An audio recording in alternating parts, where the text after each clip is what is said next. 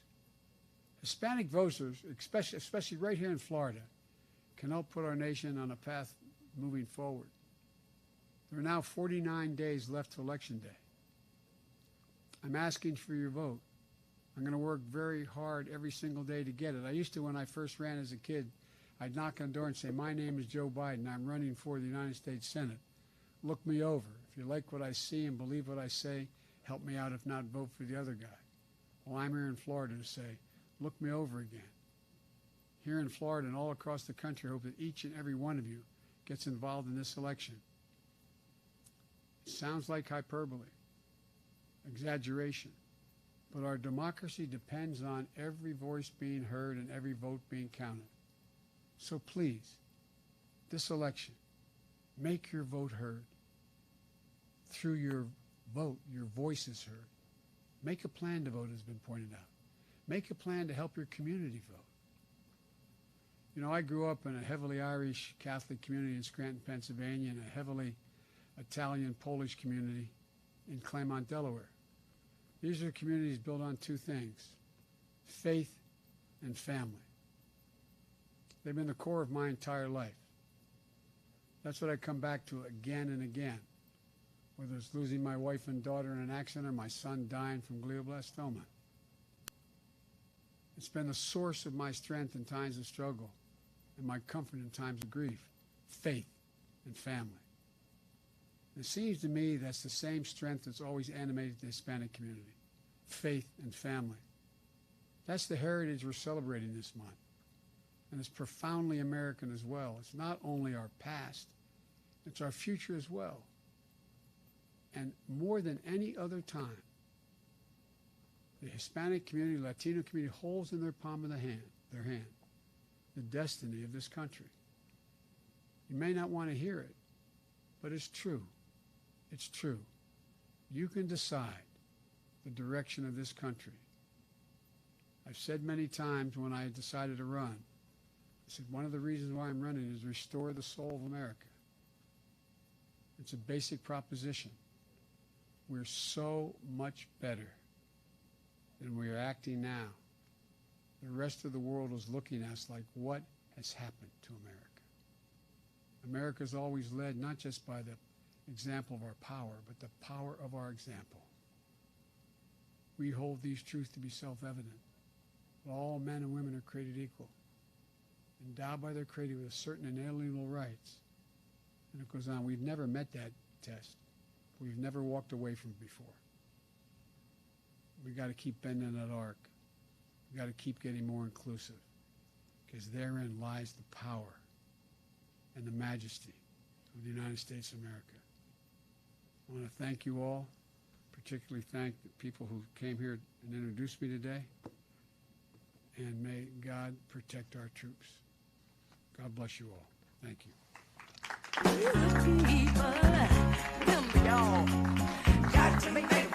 Was there a response? What did they communicate to you? Or how did you guys eventually decide to exit the premises? Police officers told us that we had a 35-second time to leave the premises, and that we would only be able to speak to a commanding officer, that we would not be able to wait inside for a representative from the city or for a representative from the Hyatt. Thank you for your time. Yeah, thank you. How you doing? And let the cops go. No way. I like waving.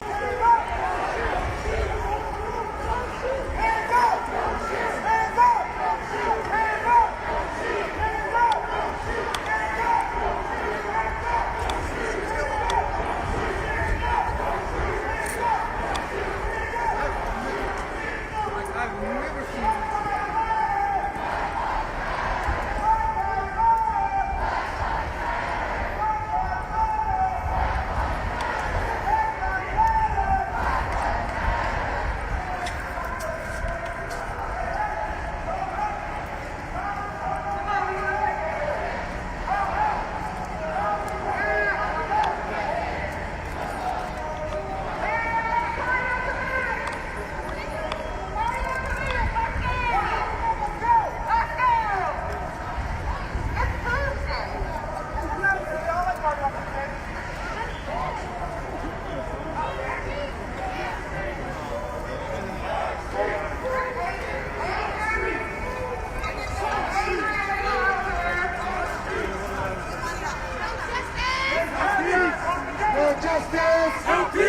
No justice, no peace. We're going to make a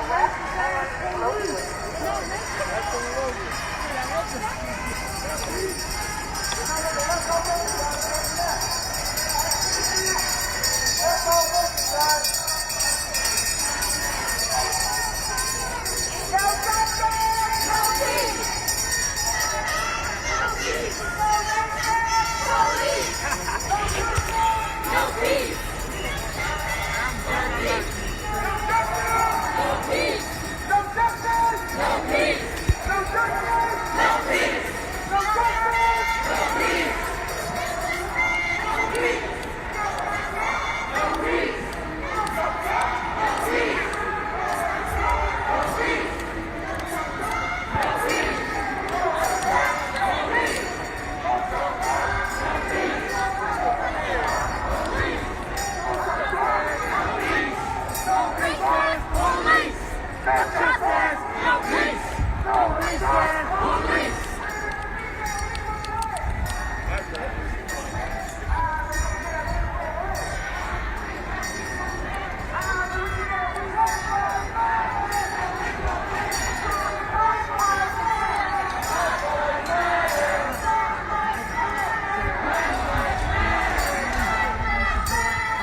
from getting his ass handed. You got long hair like a girl, man. You what are you, like some ball party wannabe? A man's supposed to have short hair, man. Yeah, but it shouldn't be that long like a girl. Bible says it's a shame for a man to have long hair. It's shameful. What is this question, my boy? Just end it for him. I'm off work. It's past 5 o'clock, man. Hey, you're losing politics. Okay, we're moving. Yeah. I hope the cops follow you guys, because I know doing they're carrying bricks in their backpacks for their game. I think they might be carrying bricks in their backpacks over there in their little parade. Oh, shame on you. Shame on you. Not everybody who claims to be a Christian is a Christian. Obviously, we know Donald Trump's not a Christian, okay? But Joe Biden's a lot worse, all right? He's a pedophile. And he has a woman vice president who wants a woman to rule over you. You know what I'm saying? You don't want a woman to rule over you. That's crazy, man. The Bible says it's a curse if a woman is president or king or queen.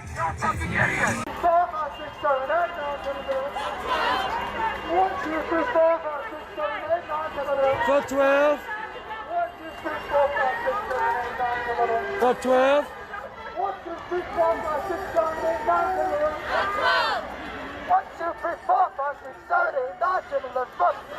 We are now turning on the 15th Street.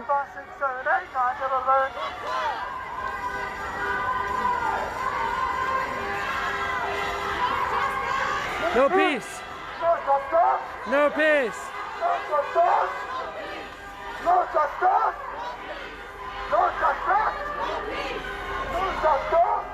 Thank you, Dario.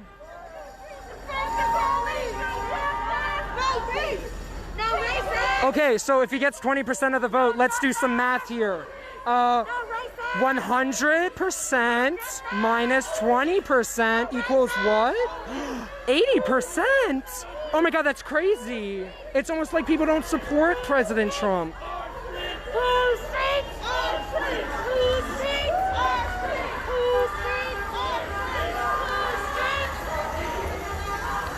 You're right, Andrew. Look at all the burning and the looting and the murder. Oh my God, it's so peaceful.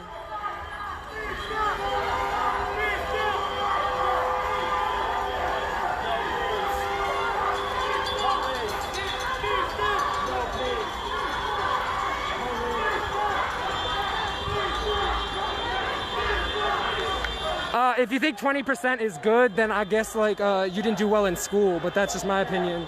80% is better, always is. I know you're going to jump today. I apologize. Yeah, exactly, while they're chanting.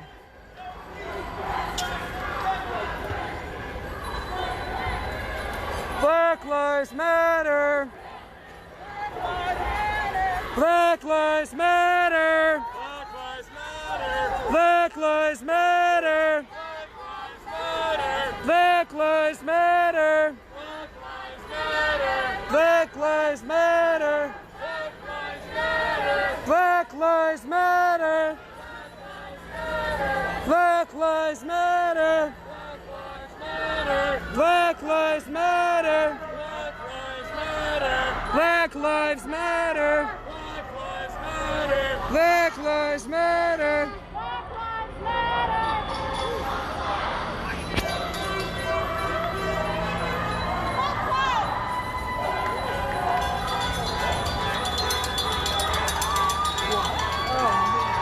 So you don't have to apologize. Please just keep doing it. No justice! No peace! No peace! No justice! No peace! No racist! If you ask, oh, look at all the support! Woo! Woo! Woo!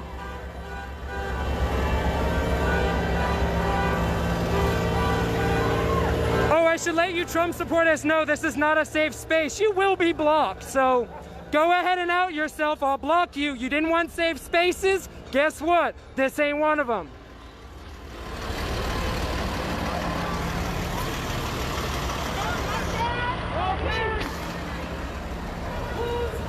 Our streets! Our streets! Our streets! Our streets! Our streets!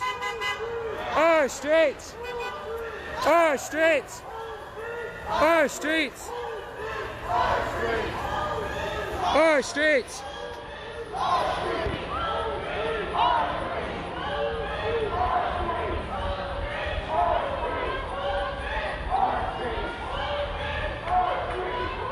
Deborah, shut your white privileged ass up and get off my feed.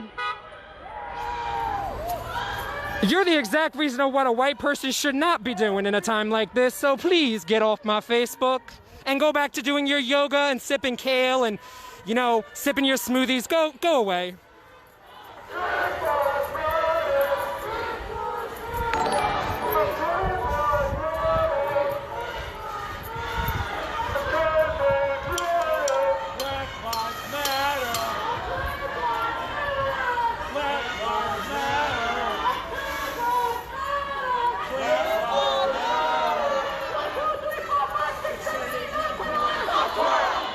One, 2, 3, 4, 5, 6, 7, 8, 9, 10, 11, 12, 12.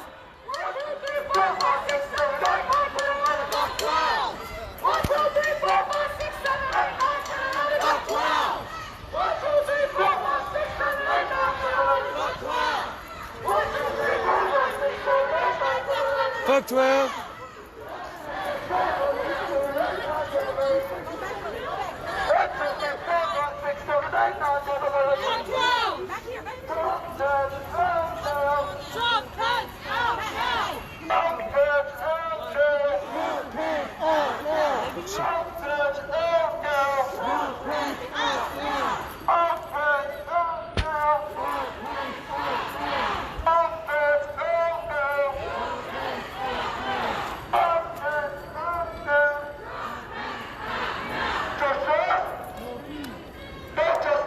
Likely, I am white, so sit your ass down. I recognize my white privilege and I'm doing something with it while you're bitching and complaining on a Facebook feed.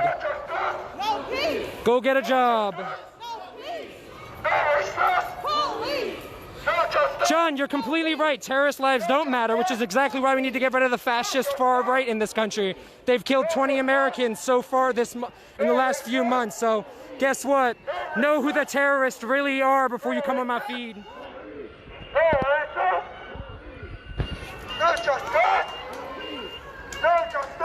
Says Ken, who wouldn't come out into the streets even if he cared, so stay on your Facebook feed. No justice! No peace! No justice! No justice! No justice! Trump is a terrorist. Get off my feed. Fascist! No KKK! No racist USA! No fascist! No KKK! No racist USA! Junior, do you have a problem with Mexicans now? Why do you fly the Irish flag if you're Irish? Why do you fly the Italian flag if you're Italian? Why do you have something against Mexicans? You racist? Should I tell your employer? Don't worry, I screenshot it. I actually am gay, Danny, so thank you for noticing.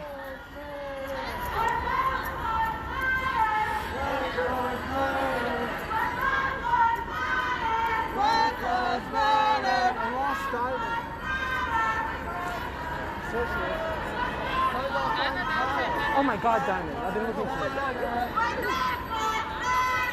Black Lives Matter! Black Lives Matter!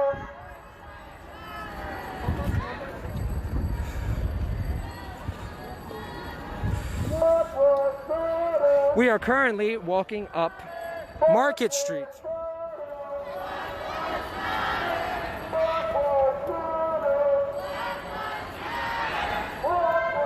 Matter, Black Lives Matter.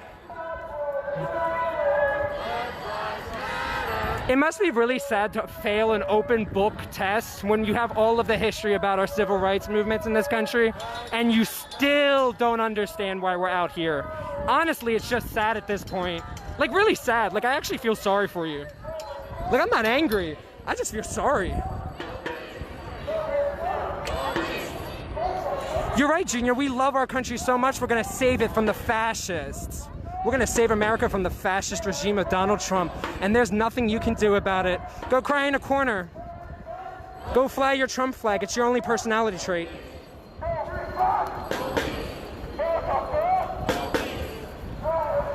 Police! No peace! Police!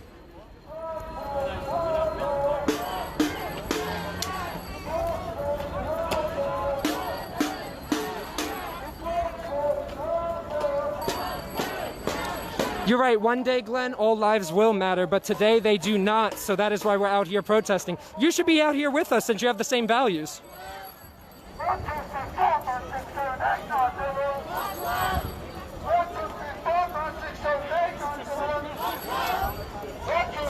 Junior, my American flag is currently on my dead grandfather's grave who died of COVID-19 because your president didn't want to make a big deal out of it. So get off my feed, please.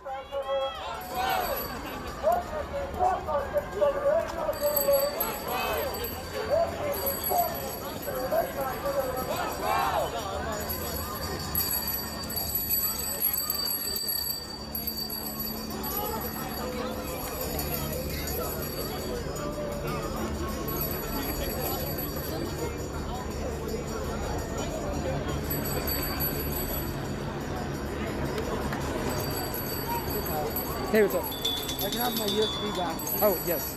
Hey. Woo! My battery says I can't record it. Blue lives are not lives. They can quit a job. You can't quit being black. So stop saying it because you know it's not true. Racist, get off my feed. George Floyd! George Floyd! George Floyd! George Floyd! George Floyd! George Floyd! Exactly, Sharon. We are out here marching. I'm marching for my grandfather who was killed by Donald Trump because he didn't care about the pandemic, so. And guess what? He's a Korean War vet, but I guess he's just a loser and a sucker. Get off my feed.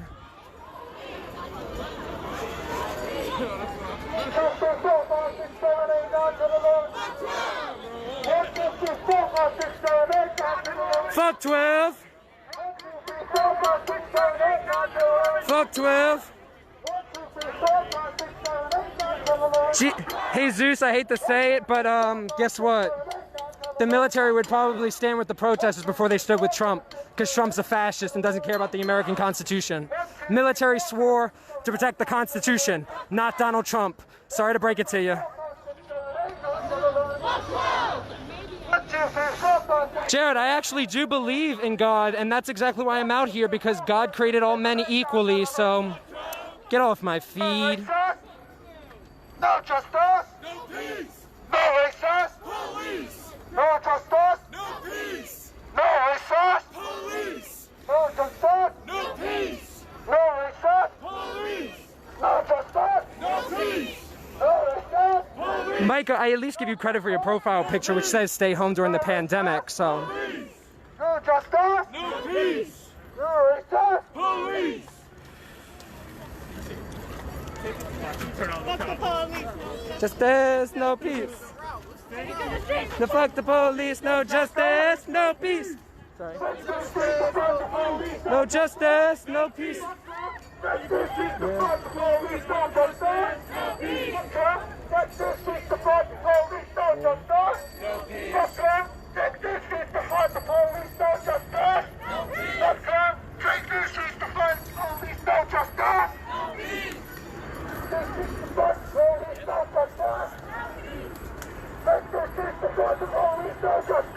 No peace. No peace.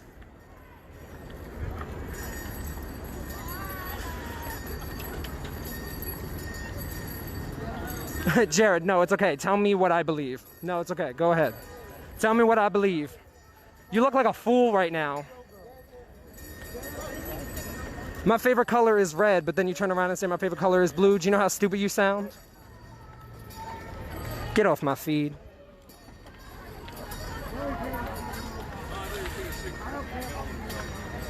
Says John, who probably eats up all that Fox News propaganda. Good thing for you, even an amoeba can figure out Fox News.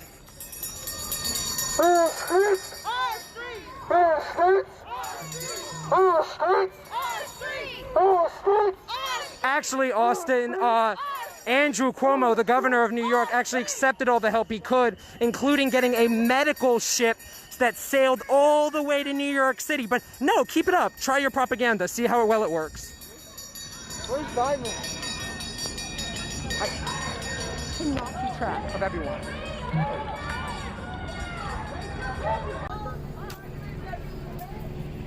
I want to let everybody know, in case they don't know, Monday, 5 p.m.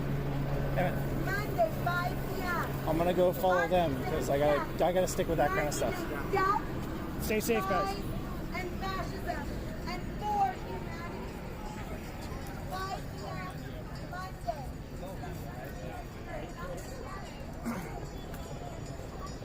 Well, you see there's a divide in the group.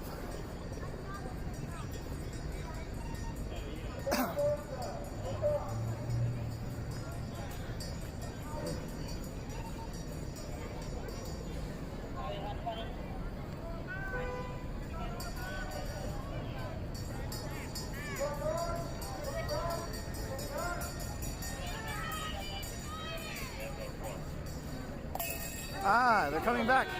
Yay, they're coming back. We'll never be divided. The people united will never be divided. The people united will never be divided. The people united will never be divided. The people united will never be divided. Okay, regrouping. That's awesome. I was a little worried there.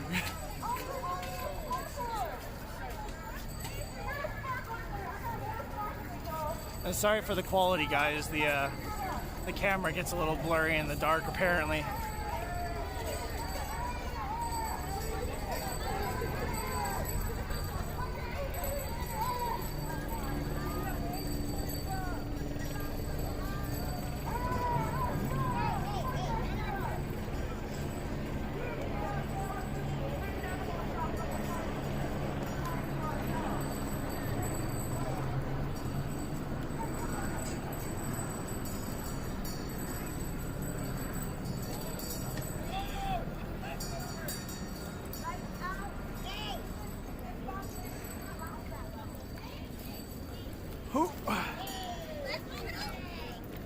I'm trying to find the group. Trying to find the group. Trump was in town today, but we weren't in the streets just because he was in the city. We're in the streets because what he poses isn't just more of the same. It isn't even just really, really bad. We're talking about fascism.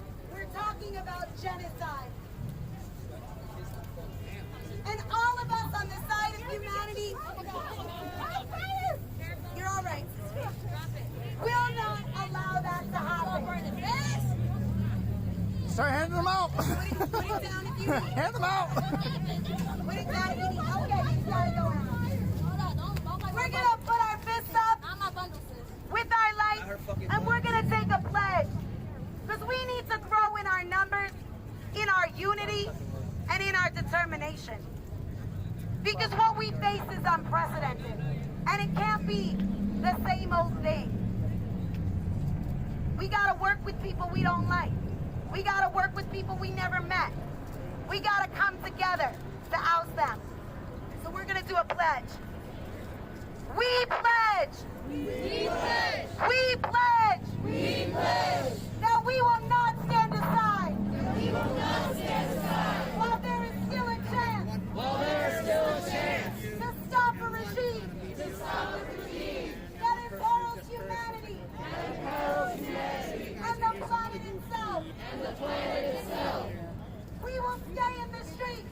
We will stay in the streets. We will bring forward the millions. We will bring forward the millions. And we will not stop. And we will not stop. We will not stop. We will not stop.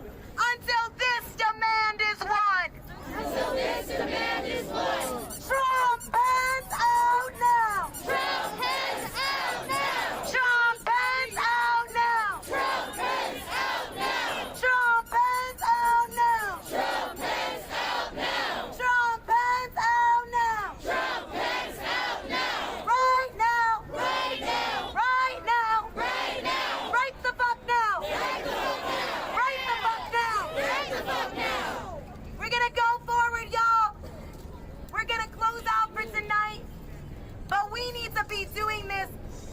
after week.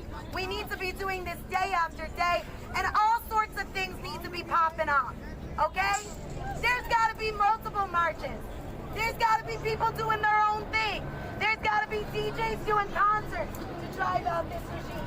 There's got to be spoken poetry out there. We have to keep marching or we will get kettled. Let's go.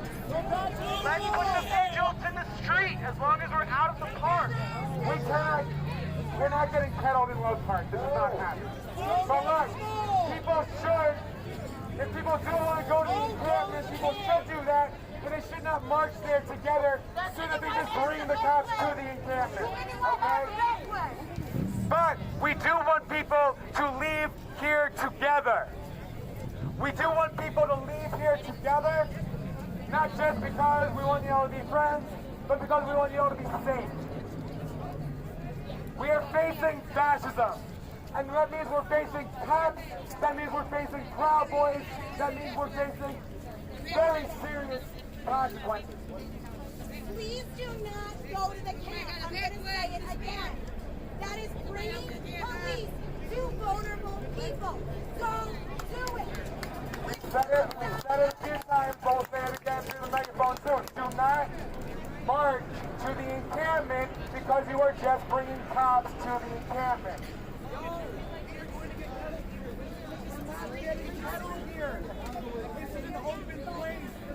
Why don't we utilize the march? All right. So the 21st. The 21st. The Art Museum, 5 p.m. And if you don't follow Refuse Fascism yet, Refuse Fascism on Instagram at Refuse Fascism Philly for all the local stuff.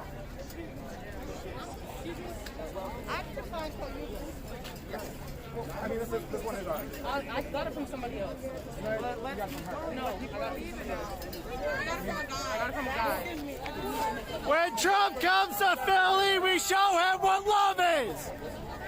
When Trump comes to Philly, we show him what love is. Does anyone have the backward?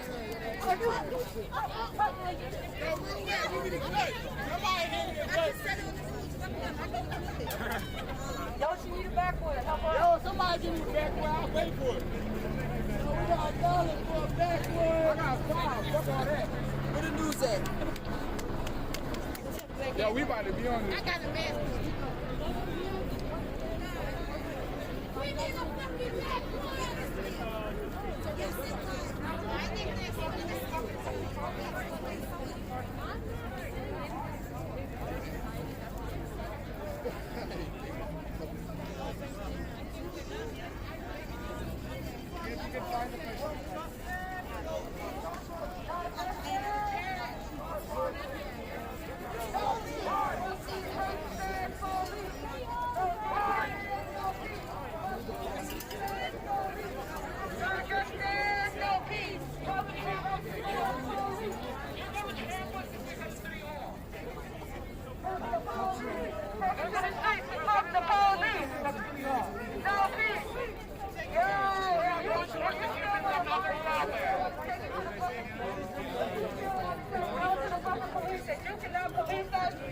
You cannot follow our protest and tell us what the fuck to do?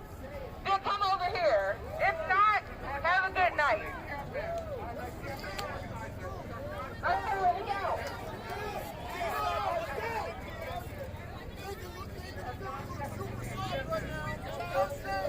That's the point. It's been 3 months peaceful. We're not trying to be violent, bro. No one's trying to be violent. Good. It's a non-violent protest, but we ain't not peaceful. He just said soft. What does that mean? We are peaceful protesting. We shut shit down. Who shut shit down? We shut shit down. We shut shit down. We do not burn cars. We do not beat people up. We do not shoot people. We fucking shut shit down. Whose streets are fucking streets? leave the fucking encampments alone. Fuck the police. Where you gotta go? Where are you going? Where are you going? Where are you going? Where are you going?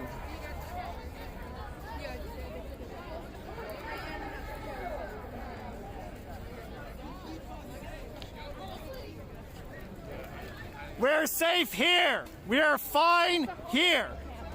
Why are they going?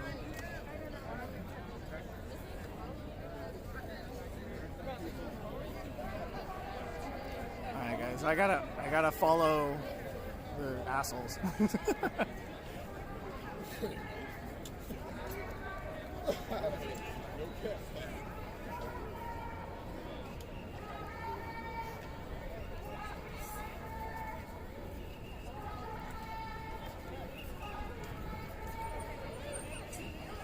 Where you at?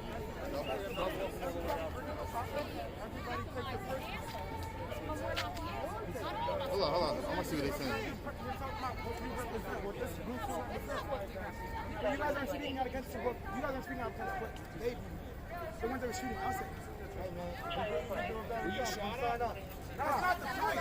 That's not the point. If you want to teach us, no, I need to listen to this. I want you to listen. You want to teach us? I'm signing up. All right. Can you listen to me? Hold on, wait. I'm teacher. If you think we're doing it wrong, can you listen to me now? Wait. What did you put that badge on? What did you put that badge on for? To help people. Sounds like you're just trying to do it for money. I just said to help Yeah, people. and I did it for money. Good job. I just said to help people.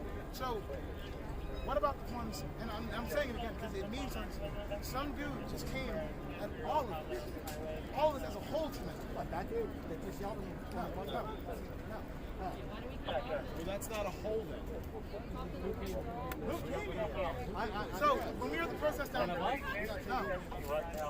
protesters came at us about, where should have been idiots. Ooh, come on. That's the problem. Some over-religious bigot came at us, started saying, what is it, race? I know exactly what you're talking about. They typically go to Phillies games, Eagles games. Their whole objective is for somebody to go up to them, so they can essentially sue whoever. Whether or not they actually believe in that, they're out for anybody. They don't care if you're black, white, Asian, Hispanic, any of that. These guys in the street.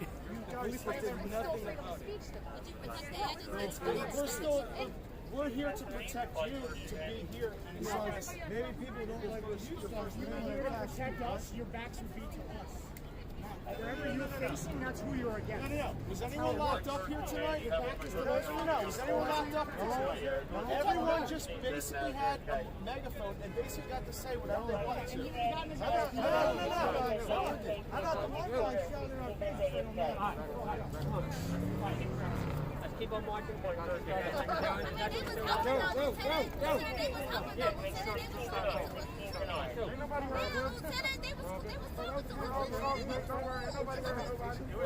Here for a check, here to help people, here to help people, here to help people.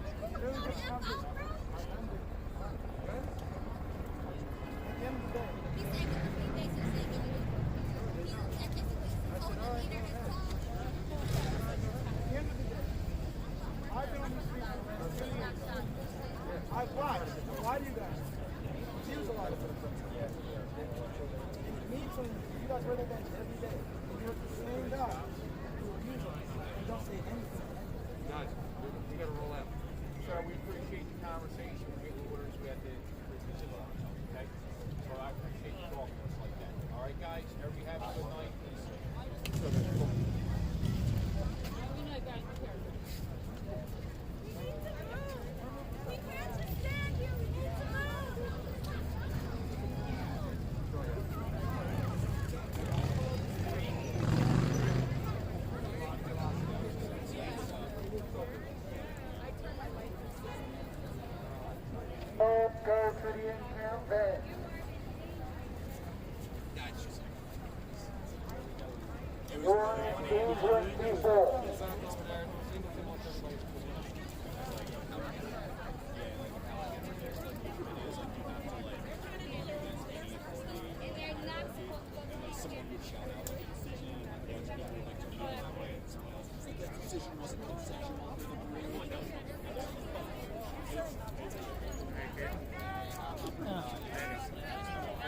The mask is already. The mask is so hard to tell. I'm sticking to it until these disperse.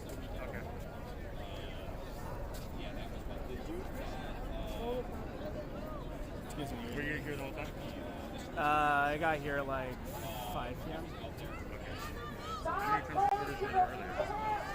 There was like a few dozen, like including whatever Palooza thing, stupid, whatever music there was. Yeah, I don't know what that was. Yeah. I think they were having that event at the same time Trump came, and then the Trump supporters were like, this is our people, we're going to be on this side. They had the fence, and then the entire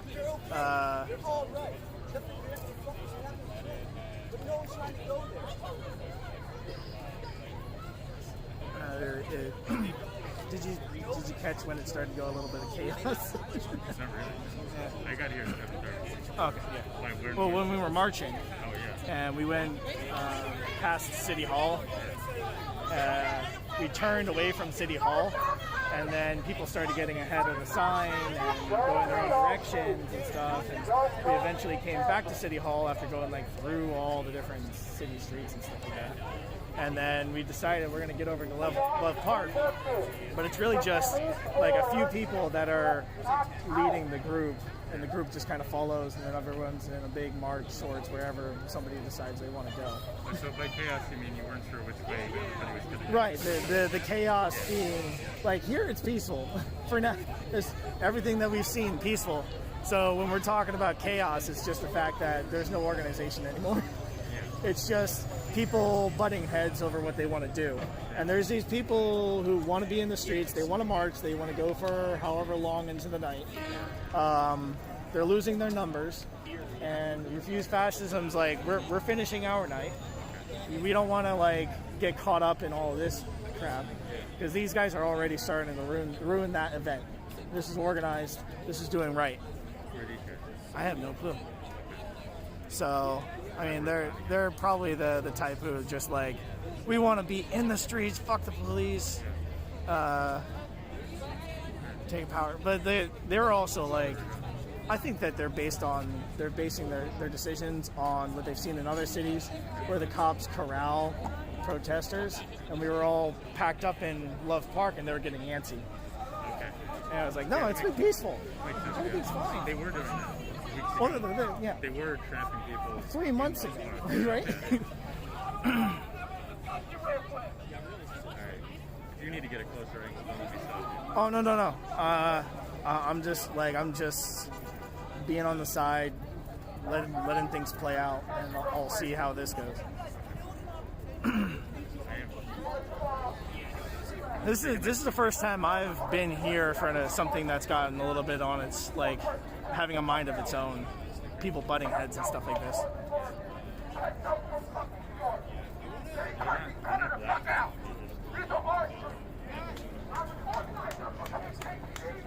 Organizer for Camp Petty, I've been here since day one. I've been 3 days here living in his head. For homelessness, we are not going to take it. We're not. We're not.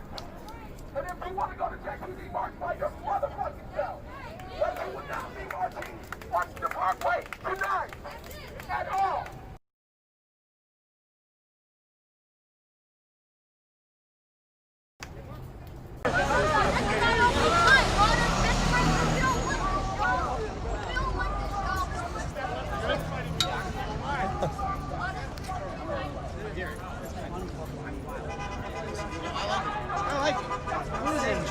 Now they're saying I'm trying to make it about me. That motherfucker's like, you're trying to make this about you. What?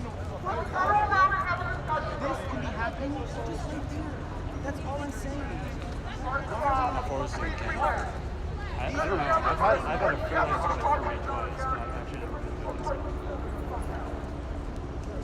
I assume it's close if people were accusing of going to it just based on the direction. I was organized for Camp JPD. I spent 3 days here living in a tent. For homelessness, we are not going to JPD. No, we're not. No. We're not. No one was trying to. Nope. And if you want to go to JPD, march by your motherfucking self. But you would not be marching on the Parkway tonight. At all. We weren't. At the end of the day, if you wanted to go to JPD, you should have been there during their first eviction notice. You're on their 9th. They can be evicted any day now.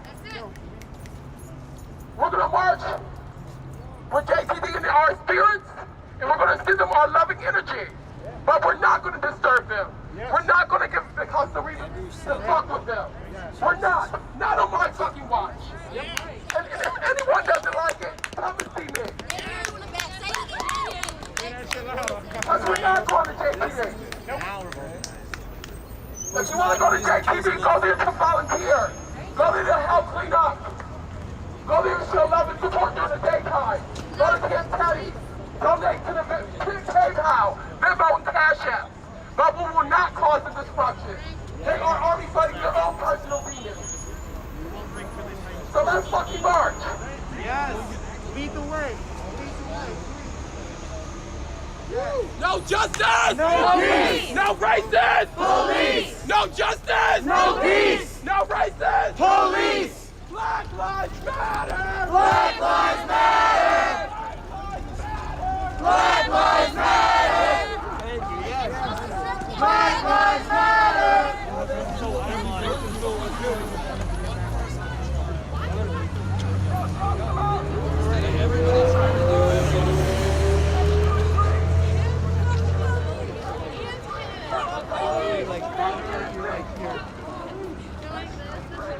No peace! No peace! No peace! Police! 9, 10, 11, 12! 1, 2, 3, 4, 5, 6, 7, 8, 9, 10, 11, 12! 1, 2, 3, 4, 5, 6, 7, 8, 9, 10, 11, 12!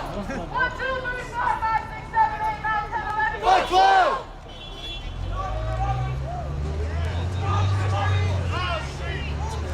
Our street! Our street! Our street! Our street! Our street! Our street! Our street! Our street! Our street! Our street! They were like talking shit about the global if they're not. He tried to make it part of us, and he was like, "Yeah, we're going to."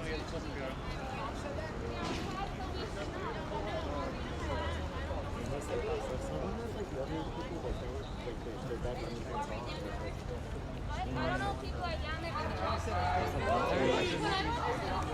No peace! No peace!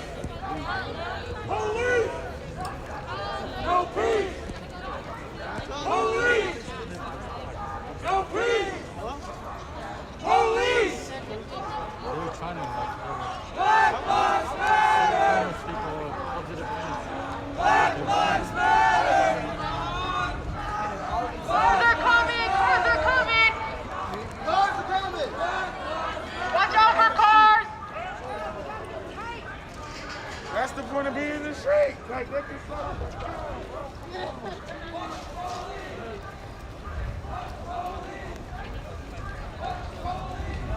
Hey, pal. What's going on? Nice to see that you know, the whole thing is just... No justice! No peace! No justice! No peace!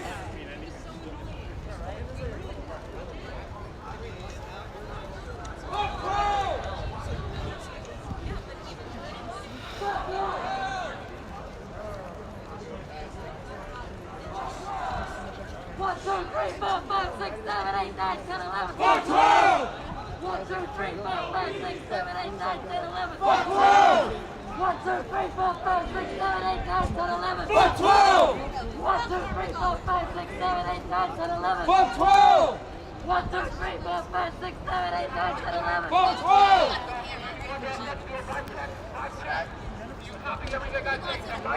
Mic check! Mic check! Mic check! We are turning right! We are turning right! On by! On by! Let's go! Right on by? I'm gonna take that highway. Are we gonna take the highway? It's tough. Are we gonna take the highway?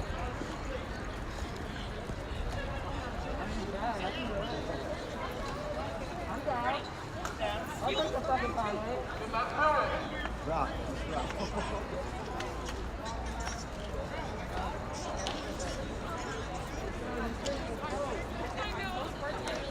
No justice! No peace! No justice! No peace! No justice! Police! No justice!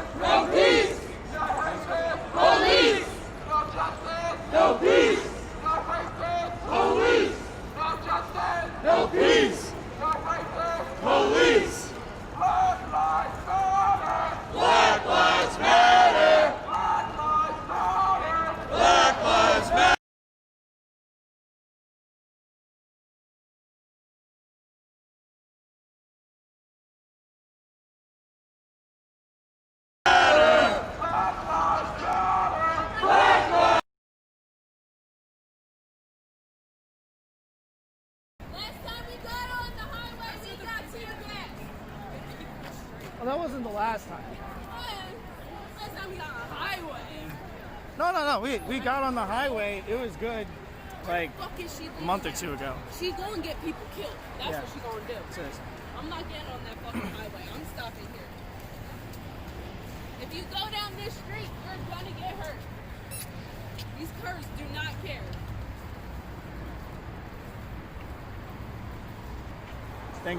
Thanks for trying.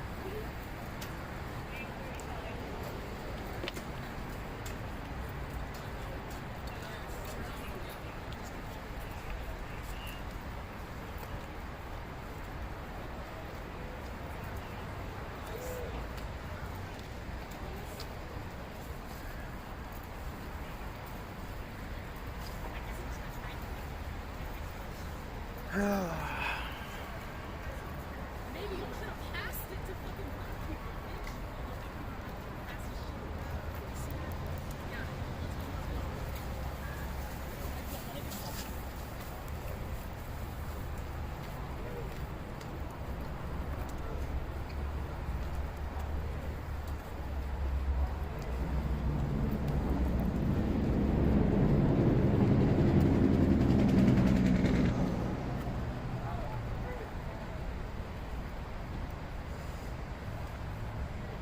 I mean, at this point, I think it's just them getting out of their system.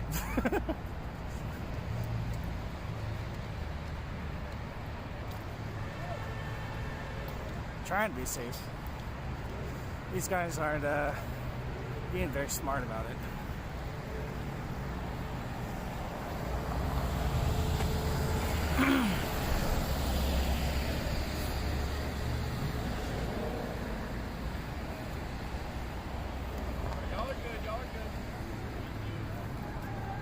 Have a good one.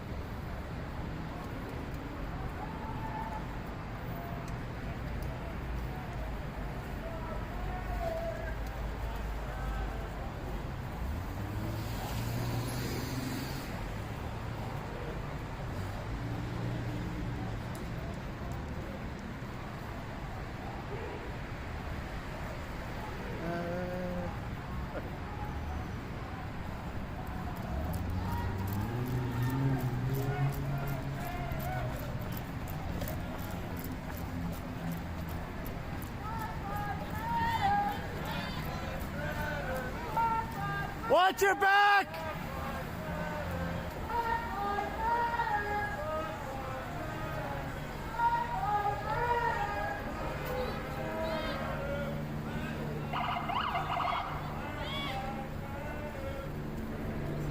Watch your back! You're going down a one-way on the wrong direction! Please watch your back, everybody! Get to the other side! You walk against traffic!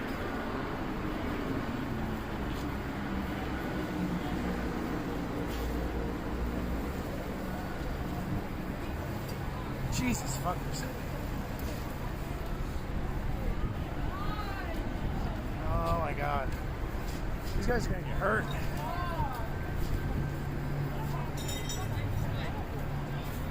I am.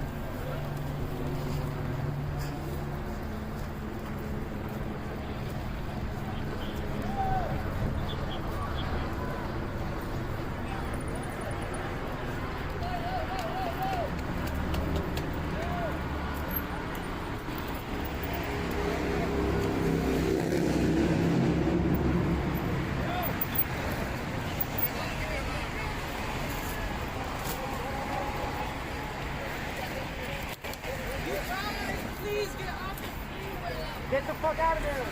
Do not get stuck on the freeway! Please get out! Please get off the freeway! Please, for your own safety! Please get out! For your own safety, get out! We'll block you in! Please come back! Go around. Please come back! Please come back for your own safety! I'm trying to block you on the freeway! Please come back! Please come back for your own safety! This is not smart!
We're taking down Broad Street.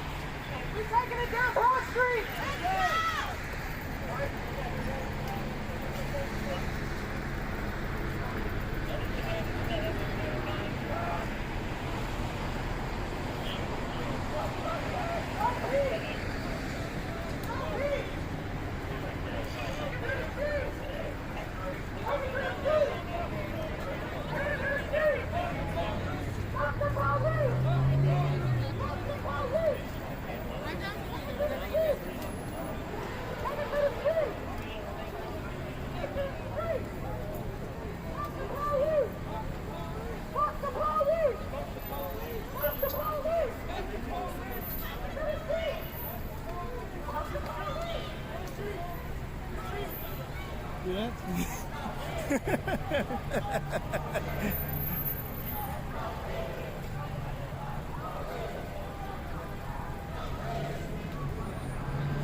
Thanks, guys.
Everybody up there is just taking it in, enjoying it.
baby in his hand.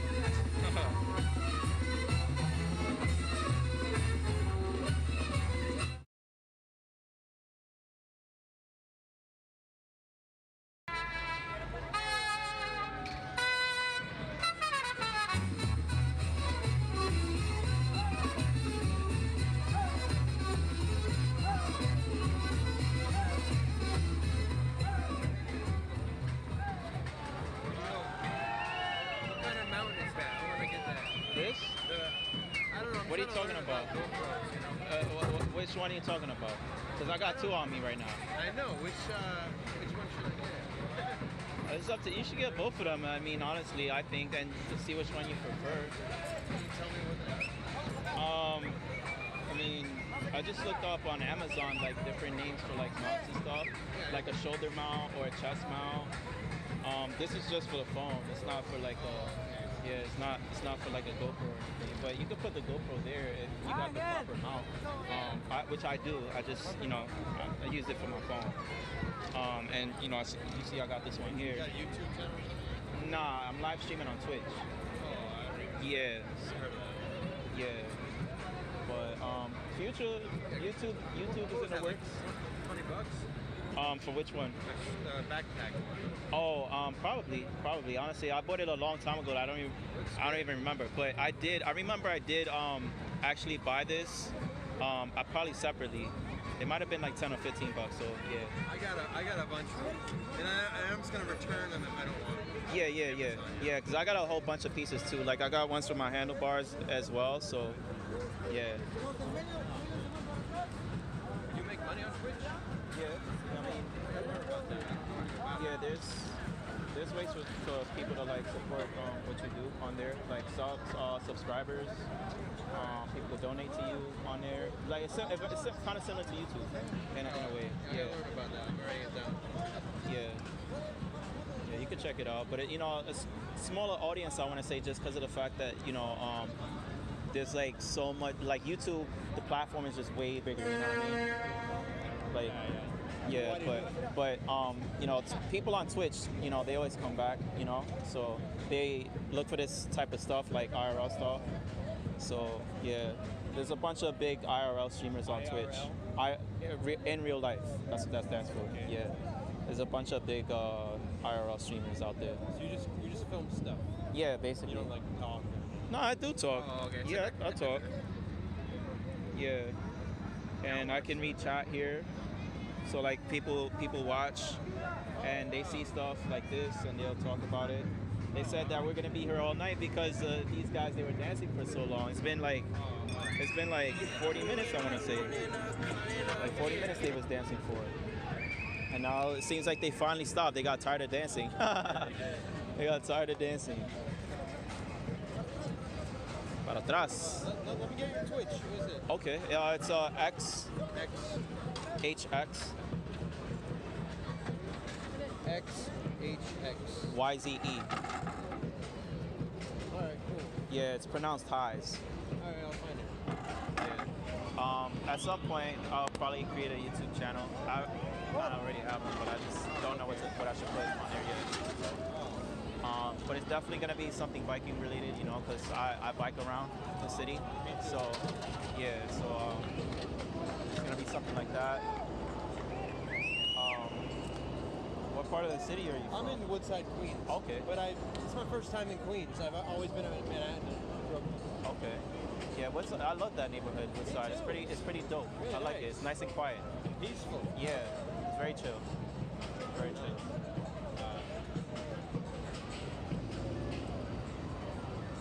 Yeah, the Twitch search isn't great at all. That's the thing about that. But with YouTube, the live streaming on YouTube, that's even worse. Like Stream? like when it comes to live streaming, YouTube is worse because only subscribers can see the stuff. Whereas like on Twitch, you can browse the live streams. So you go by what you see in the preview of the video, or maybe the title, or maybe the person appeals to you. You know what I mean? Whereas YouTube, you can't do that. There's no section for like, well, at least as far as I know, there's no section where you go to like browse live streams or anything like that. So that's why, like, in terms of like live streaming, like the audience is smaller unless you already have like a big channel on YouTube. He's got 3,000 subs on YouTube. Okay. So I want to maybe use him to get the subs. Yeah. That's my plan. I bought the GoPro and I got the mount. I haven't learned about how to set it up yet. Well, it's really not that. All in my room. Yeah, it's really not that hard. I don't think. You just put it, mount it, and I'm like so weird. Record with. Yeah, I know. Then you gotta edit. That one looks really good though. Well, this one I've had for probably like 4 or 5 years. Plastic, it's like clear plastic. Yes, it's just a waterproof case. Like a lot of the waterproof cases are clear plastic. Yeah. So you can ride with it even in the rain. Or you can throw it on the water if you're feeling brave. You don't need like a gimbal. With the GoPros, most likely not. Like the newer ones, their stabilization is like so good that you don't really need it. But on some cameras, you definitely want it, or if you're doing anything crazy, you might want it. So you do delivery and Yeah. I do TaskRabbit. Oh, TaskRabbit. Okay. I tried to apply TaskRabbit like a couple years ago, but I think they were like full and they wasn't like accepting people or something like that. Yeah, I've been on it for like 5, 6 years. Yeah. That's about as like the time I applied, but yeah. So what do you do? Grubhub. I do Grubhub. Yeah, I do but Uber, Postmates. yeah, as Postmates, like they still like get orders on that. Yeah. Oh, because I know Uber bought Postmates, so. Oh yeah, they do. Yeah. But I can't, I'm like on every platform basically, like when it comes to like delivery, so. Anyway, thanks. I'm gonna get IRL. Yeah. So what part? Where do you live? In the Bronx, near Yankee Stadium. Yeah. I'm a little bit afraid of the Bronx, a little bit. Yeah, that's what I would think how most people feel. They'll say either that or that it's too far. I've been there though. I've rode around like Pelham Bay. Yeah, that's a good part of the Bronx right there. It's pretty quiet. I prefer Twitch as well, but the content you get on there's different content on Twitch and YouTube. Like there's stuff you can do on Twitch or that you can't do on YouTube and vice versa.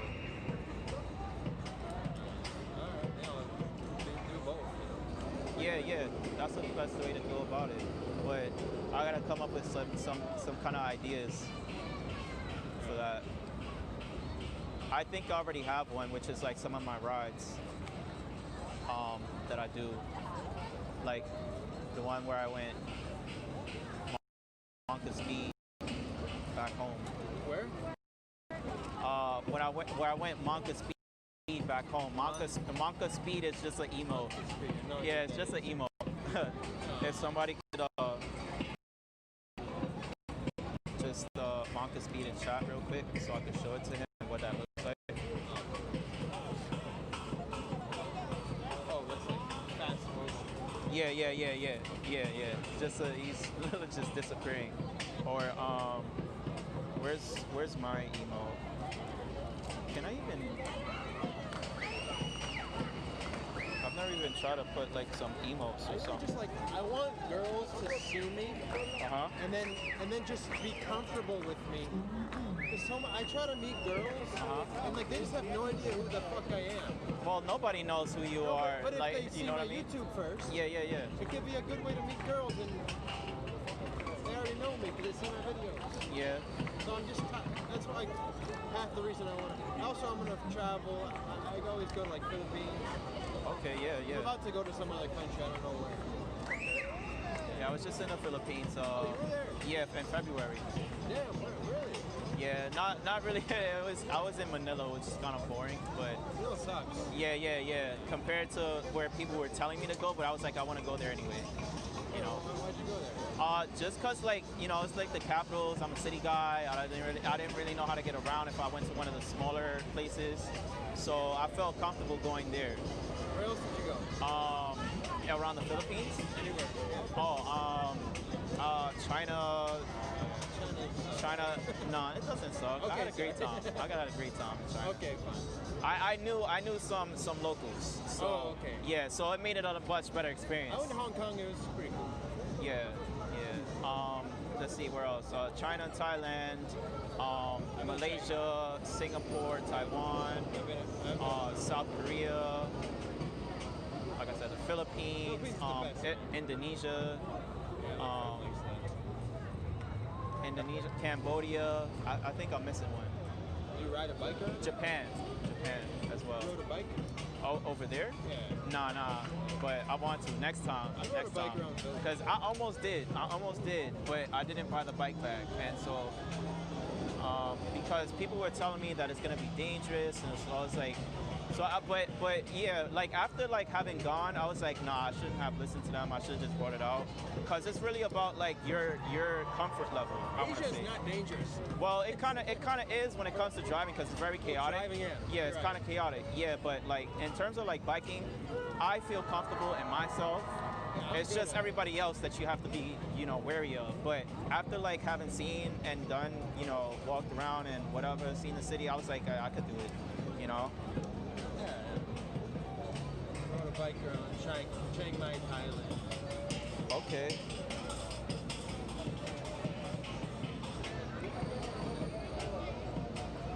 Yeah, that was earlier this. I went in December, this past December for my birthday. Oh, just you? Yeah, I solo, 4 months. It was amazing, amazing. I didn't want to leave, but I had to because Corona had happened and they were shutting down the airports. And literally, like, I left Thailand with the last country I was in. They shut down the airport like 3 days after I had left. So I almost got locked in there. I would still be there now if I didn't leave when I did. And I almost didn't because my flight got canceled. That was a rebooked flight, or not even a rebooked flight, but another one. Came back. No, it would have been, well, yeah, it would have been much harder though, with the reparation flights or whatever it is, flights, because it's just difficult for them to set that up and coordinate with their governments and whatnot. So yeah, what's your name? Dave. Dave? Sean. I'm not afraid of the virus. We all should be. You should be? Yeah, we all should be. Shouldn't or should? Should, yeah. Personally, I just don't think it's very bad. I mean, that's what I thought, but then when I had seen like the how serious it was with like people, like being in like ICU and everything, I was just like, Where did you see that? No, I just like read about it. Like a lot of people, like it was like super bad here in New York City, like when it hit here, and it was like deadly. Like so many people, they kept seeing in the media, but the media likes to hype things up. The media likes to hype things up and lie sometimes, sure, but still, you don't want to take your chances because you could be one of those people that's affected in the most negative way. You know what I mean? We're both young. That's what I thought too. Until I realized how serious it was. I respect your opinion, man. I respect it, but I don't agree. Sorry. No, you're good, man. You're good. It's okay to disagree. But I don't know for sure. I'm not a scientist. Yeah.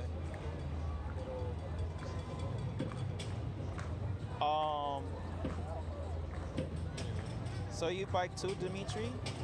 Would you say I bike what? No. I'm talking to my chat. Yeah. A lot of people when they, they do what you did just now when I'm actually just talking to my chat. Okay. Yeah. But we got like 20 minutes and then head home.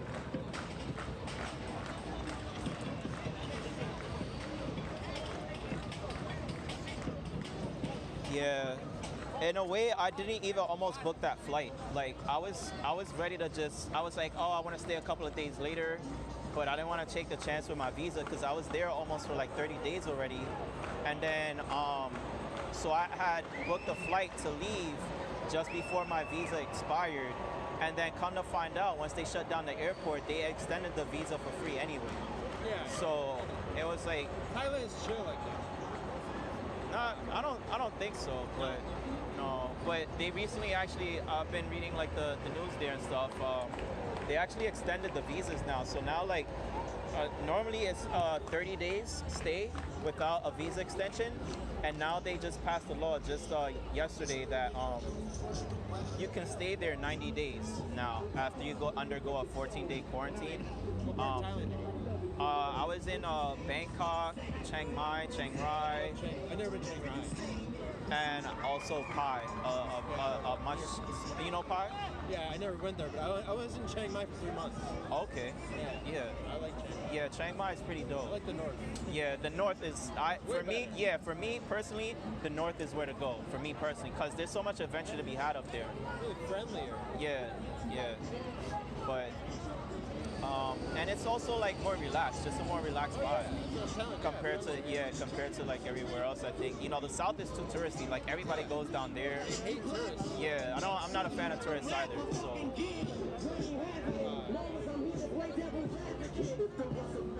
want to go to Sri Lanka. Sri Lanka? Yeah, that's where I'm looking at. I'm really hyped up about it. I want to go. That's cool. I've never, I don't know anybody that's traveled there, so I can't even like speak for that. Like, you know what I mean? Like in terms of like, there's like a safari there. Yeah, in terms of like things to do or like how good it is or is not. You know, I haven't heard anything about it, but you know, if it catches my attention, like I hear something good about it or you know something like that. Yeah, I'd definitely be interested in going. I want to go somewhere because I'm not going to be here in the winter. Yeah. As a biker, you know? Yeah, I hear you. That's part of the reason why I left last year. I was gone all winter.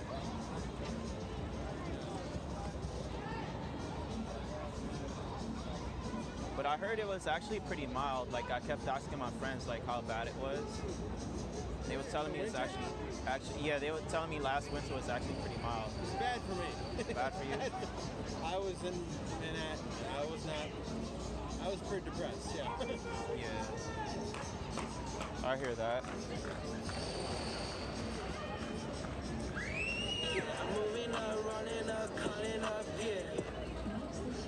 Damn, that sucks, Kalinas. But check out bikesdirect.com. They might have something that fits your style.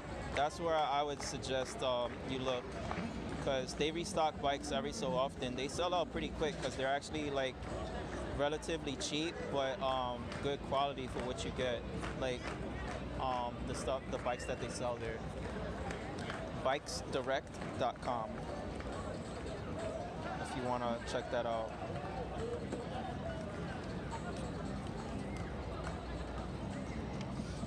Anyway, let me add you on Instagram. So? Instagram, you got Instagram? Yeah. Yeah, well, It's the same as my Twitch, just okay, without the X in the front. Oh, let's do it right now. HXYZ. Yeah, except without the X in the front.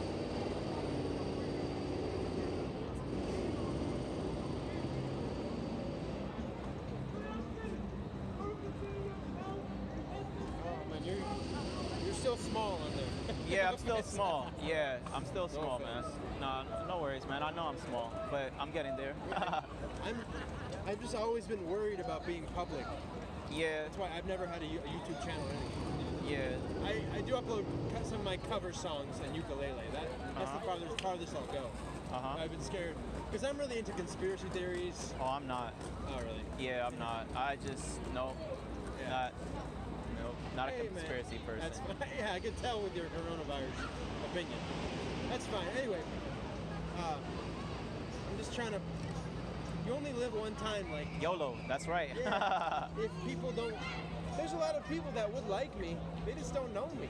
Yeah, that's for sure. You just gotta, meet different people, and eventually you'll find people that you can connect with, man. Because not everybody is the person, that you're gonna vibe with. Yeah. Some people hate me, a lot of people like me. Yeah, it's always gonna be like that, man. There's too many, different personalities out there for someone to not like you and to like you, So. Anyway, I know I can go to the Philippines and have a great time with people. I have a hard time meeting people here. Yeah, I think that goes for everybody. Like, I noticed, like, I was recently like talking about this with a friend I met a couple of months ago, and we were talking about like how hard it is to meet people here in New York City, and I was like, literally, you can go anywhere else but New York and meet people and have it not be a problem. It's like it's only here in New York. That's it. That's it. And I don't know why that is, but I was saying I think it's because like people are just always in their own world, in their own zone, that they don't really care to like, you know, go out there and like meet somebody, you know. I'm gonna keep it real with you, man. I think this is a far left. This is a far left culture, and the far left isn't very open nowadays. I don't know if you agree, but I mean, it depends. Like I said, on the person. I don't think it's about like politics, but like I think it's just like the people, like the person. People are on the left here. Yeah, that. But I don't think that has a lot to do with it, though. All right, it's fine. We can disagree for now. We can agree to disagree. Yeah, one day we'll agree, maybe. Who knows? Yeah. Well, I think we can agree the Philippines is a great place. Well, you only went to Manila. I don't. Manila sucks. Yeah, no, I know, but I had a good time. Oh yeah, what happened? I had a good time. That's all I'm gonna say. I had a great time. So you met some girls. I met a lot of people and I did a lot of things. How long were you there? So, I was there a week, but I made the most of my week. I went around. No, hell no, man. But I went around and I explored, you know, wherever I could. You know, that's what I like to go do. Wait, how did you meet girls? Just tell me.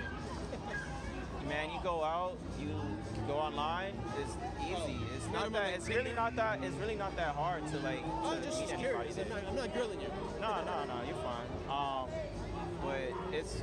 I don't think it's that hard to meet people anywhere you go. Like, cause one thing I noticed is that a lot of, well, at least for me personally, I don't know about everybody else, but as somebody that is not, you know, Asian, when I go there, they see my hair and whatnot, you know, they tend to be very curious, especially once they learn, oh, he's from America. It's like, you know. So, yeah, I mean, he got a little scared. No, it's just his bottle. That's all it was. But yeah, I always take the opportunity, like whenever I'm in a new place, to go and explore. That's what I love to do, man. Me too, on the bike. Yeah, that's all I do everywhere. That's my vehicle, man. Like, if I ain't got a bike, I ain't having fun. Me too. Yeah. Well, if I have a motorbike, I can have fun. Well, yeah, that's what I ended up learning. I ended up learning in Thailand. I didn't know how to, and I had went to Thailand twice. I didn't learn the first time I was there, but when I went again, that's when I had learned, when I was in Pai, because it was a small town, and the instructor, or not the instructor, I don't know why I'm calling him instructor, but he was my instructor. The dude that owned the motorbike shop. He gave me like a 10-minute lesson, and I was like, oh, it's just like riding a bike. So it's like it's easy.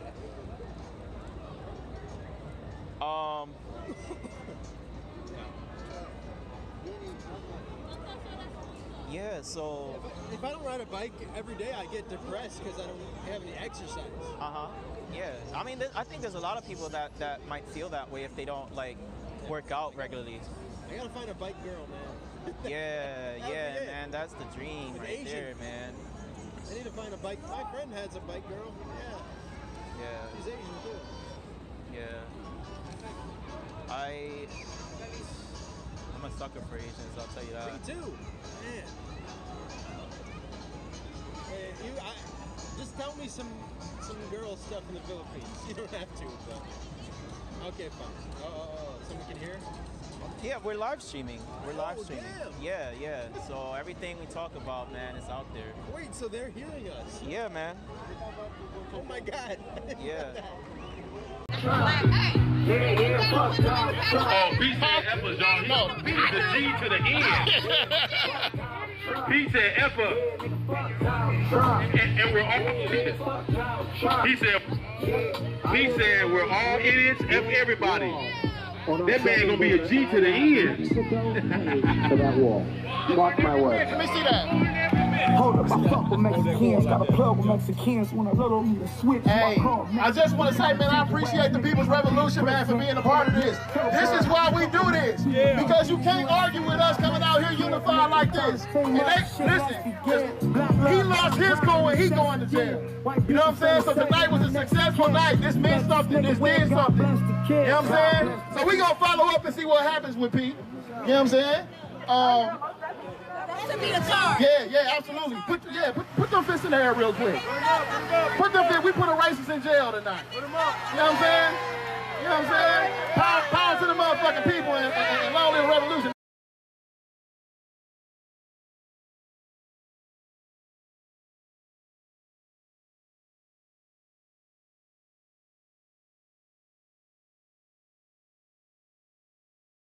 No, but that's not the way to go. You gotta be confident, man, if you want to be successful in that type of thing, man. Yeah, you gotta be confident. You have to like bring out your personality and show people who you are. Like they'll come back if they know the type of person you are, you know? Like I know there's like a lot of content creators out there, man, that you know, they try their best to like connect with their viewers, you know, or you know,